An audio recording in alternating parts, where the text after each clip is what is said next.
Oke, balik lagi teman-teman di mendetail detail dari prerequisite ini ya. Sebelum di video sebelumnya kan kita udah coba nih install JavaScript udah, terus running file-nya juga udah, terus kita juga udah belajar command prompt walaupun baru sedikit ya.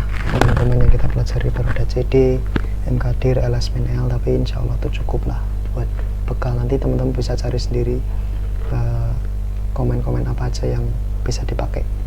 Oke, mungkin sekarang ini kita pakai text editor sama Git. Aku mungkin mulai dari Git dulu ya teman-teman. Git itu sebetulnya adalah sebuah aplikasi yang buat memanage version control system. Jadi apa itu version control system? Ketika nanti teman-teman ngoding, atau nggak usah ngoding dulu deh, teman-teman install aplikasi apa ya, WhatsApp atau Instagram, biasanya kan ada versinya tuh teman-teman. Ada versi berapa, ada versi 12, kemudian naik ke 13 sampai bakal update terus kayak gitu. Nah, sama seperti kayak gitu, jadi ada version control systemnya. Nah, Git itu atau GitHub nanti mungkin lain cerita ya. Kita ke Git dulu. Jadi version control system dia fungsinya buat nge-manage file-file yang ada update atau dia baru atau udah ke delete, itu ada trackingnya semua teman-teman. Jadi teman-teman nggak usah risau ketika nanti tiba-tiba atau mungkin butuh tahu nih file apa aja yang berubah, di baris mana yang berubah, itu bakal tahu. Oke, mungkin teman-teman belum paham ya, dari sini mungkin aku awali dulu deh, dari buka ini dulu, buka folder kayak biasa ya. Tadi kan aku naruh filenya di Laragon ya, coba ini klik C Laragon, kemudian data. Tadi kan ada di fundamental, klik ini. Tadi udah sempat bikin aset variabel. Nah, ini kan kalau cara biasa ya, kalau teman-teman sama belum pengen pusing pakai command prompt tadi, bisa pakai ini teman-teman. Jadi kalau tadi teman-teman udah install Git, tinggal diklik kanan, biasanya langsung muncul di sini Git bash. Klik aja Git bash.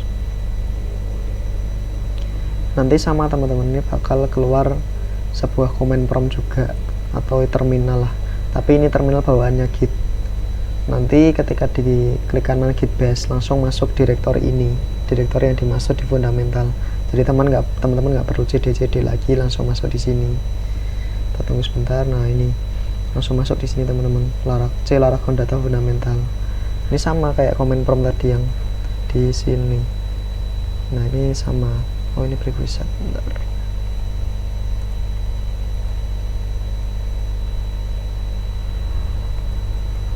Ini sama teman-teman. Ini Git bash-nya punya Git, ini bawaan dari Windows. Sama. Nah, ini fungsi tadi teman-teman install Git. Jadi nanti ada beberapa komen-komen di Git ya teman-teman. Ada Git add, kemudian ada Git commit, ada Git push, macam-macam. Itu nanti hubungannya sama penyimpanan yang biasa programmer pakai. Jadi kita juga punya penyimpanan teman-teman, namanya tuh GitHub, GitLab, sama Bitbucket. Nanti aku mungkin prakteknya pakai GitHub, tapi itu nanti ya teman-teman, nanti ketika kita udah setelah bikin project aja. Saat ini mungkin belum dulu. Kita bakal pakai Git itu buat inisiasi, istilahnya buat biar tahu file mana sih yang berubah, mana yang baru, mana yang dihapus. Jadi ketika udah di fundamental, tadi kan di sini ya, sebentar, fundamental, kita kode titik.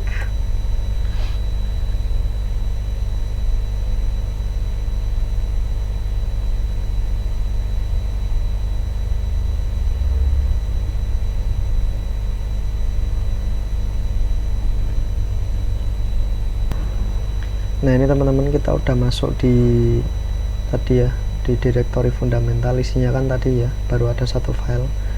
Nah, ini nanti buat trackingnya itu pakai Git teman-teman. Jadi teman-teman bisa pakai di sini. Balik lagi ke terminal ya, dari Git bash tadi boleh, langsung cmd juga boleh. Kita Git init. Fungsi Git ini buat inisiasi git.git. Nanti bakal ada teman-teman file namanya .git. Ya, ini fungsinya nanti buat version control system. Nanti teman-teman bakal tahu kepakainya ketika nanti kita udah bareng kerja di project. Ini udah Git init, udah diinisialisasi. Nah, biasanya di sini nanti bakal ada namanya file Git init. Nah ini loh, apa, .git, sorry, .git ini isinya apa teman-teman bisa cek sendiri nanti. Kita setelah .git apa namanya, git init, setelah itu git add titik, ini sama seperti kayak kode titik tadi, fungsinya buat nambahin semua file di, istilahnya file semua yang ada di fundamental itu biar ke track, biar apa ya istilahnya, biar diketahui lah kalau ada perubahan atau apapun itu di semua filenya, di line berapa, kayak gitu intinya sih git add buat nambahin. Kita git add,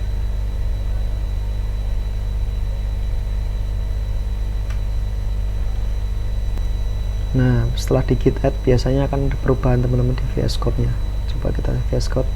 Nah ini di file assert variable ini ada tulisan A, tapi ini masuknya di staging sih. Nanti ada U juga untracked, ada juga M yang udah dimanipulasi atau diubah-ubah, ada yang D. Ini ya teman-teman, ada kecil nih A, U, kemudian M sama D. Nah A ini biasanya dia masuk di staging area tuh namanya udah di add, ya udah di add tapi belum di commit. Mungkin yang teman-teman belum paham maksudnya, ini nanti sambil jalan aja kita bakal paham. Di add, misal aku bikin file baru di sini, ini file looping misalkan, looping atau jangan looping dulu deh, conditional.js. Nah di file conditional ini nanti biasanya dia akan diinisiasi sebagai U atau untracked. Masih loading dulu. Nah ini ya sebagai untracked ini maksudnya dia belum ke track sama gitnya tadi. Cara ke tracknya gimana, kita add lagi, kembali ke terminal. Kita kalau misal pengen tahu ya mana yang udah ke track, mana yang udah dimanipulasi, mana yang di delete, kita bisa pakai perintah git status. Nah ini ada new file sama ada yang perlu di commit. Yang perlu di commit, yang perlu di add, yang masih untracked itu kondisional. Nah ini perlu di commit assert variable. Nah kita langsung git add semuanya aja, git add. Kalau titik ini artinya semua file yang ada di fundamental bakal ke add, tapi kalau teman-teman pilih satu-satu juga bisa. Git add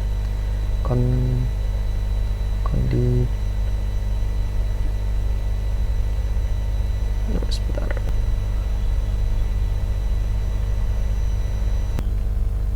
Nah, ini kalau milih satu-satu, tadi kan yang belum ke add to conditional.js, kita tinggal klik aja.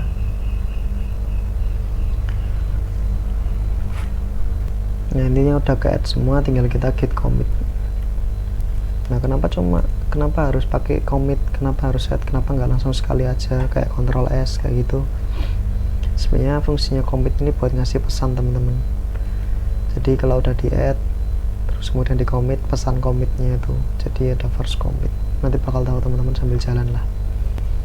Nah ini setelah di commit bakal ada kayak gini teman-teman, 2 file change, 4 insertion.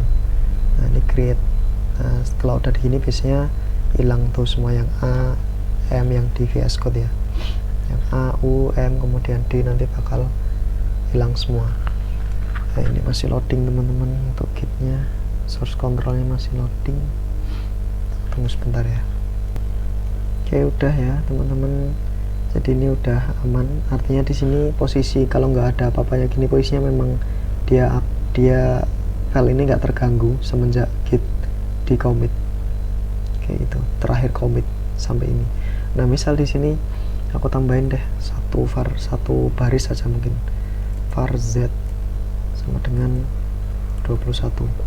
Nah ini otomatis nanti gitnya akan menginisiasi file assert variable.js itu M itu manipulasi, artinya dia udah diubah. Nah ketika di git status kita balik ke command prompt status. Nah ini modified, bukan manipulasi, sorry teman-teman, modified ya, dia telah dimodifikasi untuk file assert variabelnya. Nah disinilah enaknya teman-teman, jadi semua file bahkan line-line-nya itu kelihatan mana yang udah diubah, kapan diubahnya kayak gitu kelihatan. Jadi teman-teman nggak perlu risau ketika nanti oh kemarin aku udah bener nih ngerjainnya, besok mau ada perkembangan ternyata yang kemarin tuh belum bener, aku gimana cara ngeceknya ya, kemarin belum bener jam berapa, di line berapa gitu, bakal semuanya ke track di sini, jadi aman teman-teman, nggak perlu risau lagi. Tuh untuk Git ya, itu mungkin Git cuman sedikit itu aja teman-teman, nanti sambil jalan kita bakal paham ya buat perintah-perintah Git